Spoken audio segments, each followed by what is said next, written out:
Live from downtown Detroit, home of WDIV and Click on Detroit, Local 4 News at 11 starts now.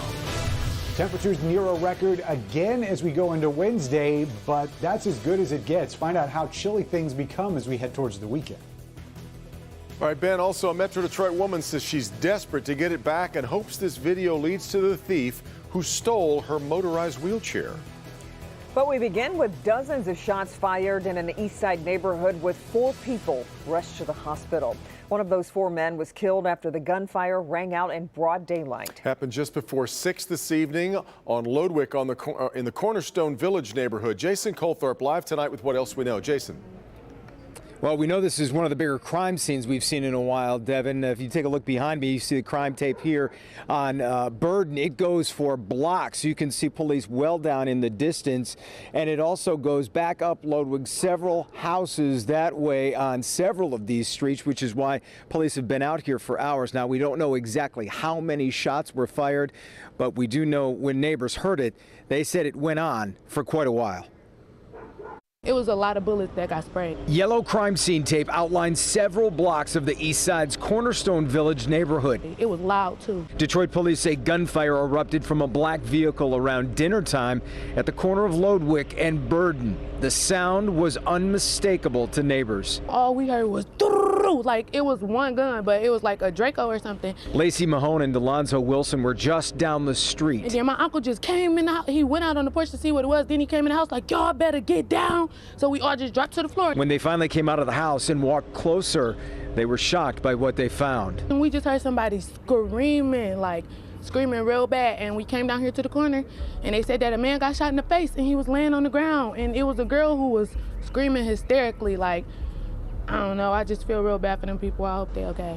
Police say a man in his 20s was killed. Another man, 22, and a woman, 19, were hit and taken to the hospital where they are okay. A 47-year-old man was grazed by a bullet. At least 24 shell casing markers were visible as police investigated into the night. There's kids out here that's playing and their parents not even out here, so you never know what could happen to anybody. Like, people just need to stop all this violence. And we just learned a little more information about that getaway car. I spoke to a captain here on the scene who told me it's a black vehicle. The 2 men inside, young men wearing masks, as they were the ones that fired those bullets. Not much more of a description than that, but we're talking about the house in question is here at the corner of Burden and Lodwick. We don't know much about that house other than one neighbor said they stay away from it because of the dogs there. If you know anything that can help police, they're encouraging you to call Crime Stoppers. 1-800-SPEAK-UP. You will remain anonymous. Reporting live on the East Side tonight, Jason Colthorpe, Local 4. Jason, thank you. Video shows a thief in action stealing an Ann Arbor woman's motorized wheelchair right outside her home. Victor Williams is live, and Victor, she is sending a message to that thief in hopes of getting her wheelchair back. Yes, Kimberly, she just wants that chair back, and when this thief ended up taking it from her, he took more than just her transportation, he took her livelihood as well. First of all, I never would have imagined that I would only have one leg, and now I can't even get around. Shalitha Evans is an amputee who has lived in her Ann Arbor apartment for years and has never had a problem. But Tuesday morning, a thief stole her power chair and left her with what looks like an oversized stroller and a half-eaten plate of fruit. I think that's for like maybe an older child that has disabilities. That's not for an adult, at least not my size. And there's no. A neighbor's surveillance camera caught the act as it played out around 9 a.m. You can see a man come from behind the building with the stroller-like chair as he makes his way across the sidewalk. Seconds later, you see him coming back through the parking lot, and a few minutes pass when you see the man taking off in Shalitha's motorized wheelchair. It's like heartbreaking, like who does that? Like I feel like she was being followed. For now, Shalitha has to use a manual wheelchair. Arthritis in my knee, I need a knee replacement. Which makes it harder, especially considering the fact the sidewalk near her home isn't wheelchair accessible. Please bring my chair back. That's my lifeline. Probably I should have left it outside. And some people might say it's my fault, but that's cruel. Sadly, Shalitha has dialysis first thing in the morning, and on top of that, this happened during a time that she needs a second kidney transplant. So if you know who that person was in that video who was taking off with her wheelchair, you're asked to contact Ann Arbor Police as soon as possible. Reporting live in Ann Arbor, Victor Williams, Local 4. Definitely. If you know something, say something. Okay. Victor, thanks. It is the first week of April. It does not feel like the first week of April. It came close to 80 degrees today, and Ben, you're tracking a few showers in the area too. Yeah, we had a couple show up tonight, Kim and Devin. A couple of thunderstorms out there too, but most of us stayed dry, and the last of those have started to exit. So let's go to Storm Tracker 4, and we'll start in the metro zone. We saw a few of those showers start to form out around Milford, Livingston County, and you can see they kind of migrated through the area just on the north side of Lake St. Clair as they head over into Ontario. Further to the north, we were tracking that stuff coming out of central Michigan, but it looks like it just got to the thumb, and that was about it. Northern part of Sanilac County got brushed by some of that rain, and that was all she wrote there. High temperatures tomorrow expected to be pretty much in the same spot we were today. In fact, the entire setup looks similar, close to 80, near a record. Isolated shower not out of the question, and probably more clouds than sunshine as we finish out the day. But going forward, the big impacts are going to be coming on Thursday and Friday. That's when our rain chances ramp up, but it's also when temperatures start to go down. So we'll see just how far we're going to go down that hill as we approach the weekend. That's all coming up in a few minutes, guys. Okay, Ben.